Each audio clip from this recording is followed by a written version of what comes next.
వృక్షము అంటే రావి చెట్టును మనం ఒక మాట మాత్రం అనేస్తాం, కానీ అది దేవతా వృక్షము.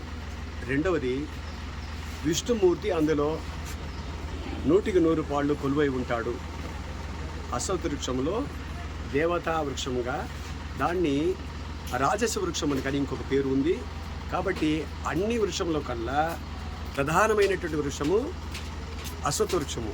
దాన్ని రాగి చెట్టును కూడా మనం అంటాము. వీటిలో అందరు దేవతలు కూడా ఆవాహనై ఉంటారని ఒకటి ఉంది.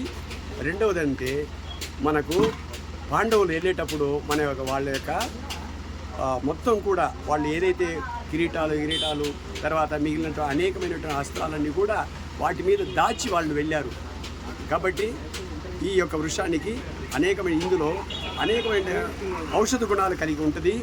ఈ యొక్క ఔషధ గుణాలతో పాటు ఈ యొక్క ఆకుని కానీ మనం నిరంతరం కానీ సేవించినట్టయితే ఆరోగ్యప్రదంగా ఉంటారని శాస్త్రం చెప్తుంది. కాబట్టి ఈ యొక్క అశ్వత్థ వృక్షం యొక్క ఆకులను దాన్ని వేడి చేసి, అంటే దాన్ని కాచి చల్లార్చి దాంట్లో వచ్చినటువంటి నీరును మనం తాగినట్టయితే మనకు రోగ నిరోధక శక్తిని ఉంటుంది. కాబట్టి ఇందులో ఒక శిల్పంలాగా మరిచి మాకు అందించినటువంటి కళాకారుడికి అనేక ధన్యవాదాలు.